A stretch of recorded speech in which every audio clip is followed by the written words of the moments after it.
WhatsApp guys, इसमें DRF Faisal. तो कैसे हो आप सब? उम्मीद करता हूँ बहुत ही बढ़िया होंगे। तो आज एक ऑल्टो K10 की डिलीवरी थी भाई कि PDI करने हम लोग आज आए हैं। तो बताते हैं आपको PDI कैसे किया जाता है। तो चलिए चलते हैं। सबसे पहले आपको चेक कर लेना चाहिए कि गाड़ी बाहर से कैसी है, कहीं पे कोई स्क्रैच वगैरह नहीं है। तो हमने यहाँ पे गौर किया है, अंडर बॉडी कोटिंग के लिए हमने कहा था। तो अंडर बॉडी कोटिंग के टाइम पे यहाँ पे ये थोड़ा लग गया, तो इसको हमने क्लीन करने के लिए बोला है। तो उन्होंने बोला कि क्लीन करके दे देंगे। तो बाकी यहाँ पे देखो साइलेंसर पे ये सब लग चुका है भाई, तो इसका भी हमने बता दिया है उन्हें। तो भाई सबसे पहले मैं डिग्गी से शुरू करना चाहता हूँ। तो एक बार सारी चीज़ें चेक कर लीजिए ताकि कोई कहीं पे कोई निशान नहीं है, कोई स्क्रैच नहीं है।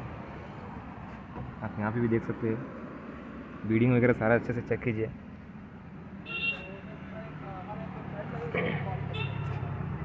तो इसके बाद ट्रे वगैरह सारा अच्छे से काम कराने चेक कर लीजिए, और स्टेपनी व्हील भी चेक कर लीजिए। व्हील भी अंदर है, आप देख सकते हैं। आप यहाँ पे नंबर नोट कीजिए, 1 मिनट आपको दिखा दूंगा। ये तो इस नंबर को आप ध्यान रखिए, सारे टायरों में एक ही नंबर होना चाहिए। तो डिग्गी की सारी चीज़ें चेक करने के बाद मैं और चेक करता हूँ इसके डोर्स। आपको चेक करना है यहाँ पे कोई प्रॉब्लम तो नहीं है, कहीं से गाड़ी कोई और आपको दी नहीं जा रही है। आपको यहाँ से सारी चीज़ें पता चल जाएंगी।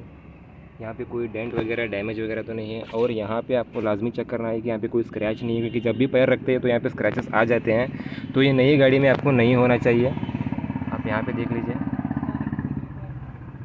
यहाँ पे देखिए, ये सारी चीज़ें बहुत ही ध्यान से आपको चेक करनी है। तो यहाँ पे ऐसा कोई मामला दिख नहीं रहा है मेरे को। तो यहाँ पे गाड़ी पूरी ओके ओके लग रही है। तो यहाँ पे भी चेक कर सकते हैं। हो सके तो आप ये बीडिंग भी निकाल के चेक कर लीजिए। आप यहाँ पे बिल्कुल शर्मा नहीं सकते, क्योंकि आप पैसे दे रहे हैं, तो इसी वजह से। तो भाई इसी तरह सारी चीज़ें चेक करने के बाद आप एक बार अंदर से भी चेक कर लीजिए कि डोर में और इंटीरियर में कोई स्क्रैचेस तो नहीं है, कहीं पे कोई निशान तो नहीं आ गए, या फिर ये गाड़ी कहीं यूज़ तो नहीं करी गई है। तो इसी तरह से आपको सारी चीज़ें चेक करनी होती है।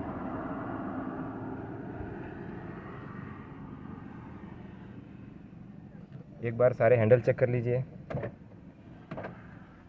और आपको दिखा देता हूँ कि इसका इंस्ट्रूमेंटल क्लस्टर कैसे होता है। तो ये देखिए, तो सारी इन्फॉर्मेशन आपको यहाँ पे मिल जाएंगी। Check engine light, engine oil light, battery, और ये स्टीयरिंग कंट्रोल वाला, ये वाला। तो यहाँ पे आपको मारुति सुजुकी का लोगो आ जाएगा, और इंफोटेनमेंट सिस्टम ऑन हो जाएगा।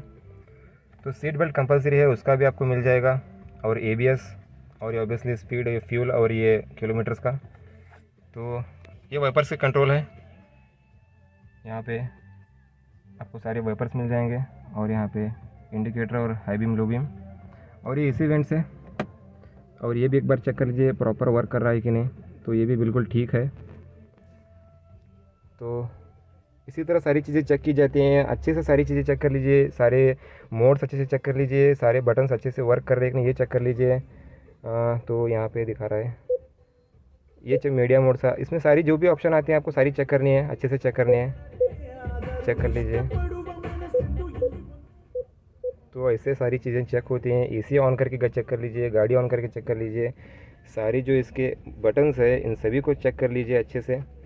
और डोर्स चेक कर लीजिए सही से काम कर रहे हैं या नहीं। तो पावर विंडोज़ ओके हैं। तो यहाँ पे एक 12 वोल्ट का चार्जिंग सॉकेट दिया गया है, और यहाँ पे एक USB और ऑक्स का पोर्ट दिया गया है। ओके, मतलब इस गाड़ी के हिसाब से काफ़ी ओके है। तो इसके स्पीकर्स चारों चेक कर लीजिए। तो इसी तरह से सारी चीज़ें चेक होती हैं भाई। इस गाड़ी में आपको SRS का एक एयरबैग मिल जाएगा, और यहाँ पे एक एयरबैग मिल जाएगा आपको। और ये रहा आपका ग्लोव बॉक्स में कुछ मैनुअल रखा गया है, और ग्लोव बॉक्स भी काफ़ी डिसेंट साइज़ का है, थोड़ी चीज़ें रख सकते हैं आप। और यहाँ पे आपको ड्राइवर साइड और उसके अदर साइड एक वाटर होल्डर भी मिल जाएगा। सीट बेल्ट आपको काफ़ी अच्छे हैं, सीट भी काफ़ी अच्छी बनाई गई इसकी, देख सकते हैं आप। और यहाँ पे 2 कप होल्डर रखे गए हैं। और सारी चीज़ें अंदर से चेक होने के बाद एक बार आप बाहर से हेडलाइट्स और ज़रूर चेक कर लेना, एक बार इंजन ऑन करके भी चेक कर लेना, ताकि हीटिंग का कोई इशू नहीं है, मतलब सही वक्त पे फ़ैन ऑन हो रहा है कि नहीं, ये सारी चीज़ें भी चेक करना बहुत ज़्यादा ज़रूरी है। इसका नंबर प्लेट अभी नहीं आया है, फिटिंग के बाद आपको दिखा दूँगा। तो टोटल इसी तरह से PDI होती है भाई कार की। तो आप जब भी लेने जाइए तो इस सारी चीज़ों का बहुत ध्यान रखिए, सारी चीज़ें चेक कीजिए, वाइपर वगैरह सब कुछ चेक कीजिए। सब कुछ चेक करके आप जब साइन करेंगे, तो एक बार आपने साइन कर लिया तो कुछ भी नहीं होता, सिग्नेचर करने के बाद कुछ भी नहीं होता, तो उससे पहले आपको सारी चीज़ें चेक करनी होती है। तो भाई इसी तरह PDI करके आप अपने लिए एक अच्छी गाड़ी चूज़ कर सकते हैं। तो मिलते हैं भाई नेक्स्ट वीडियो में।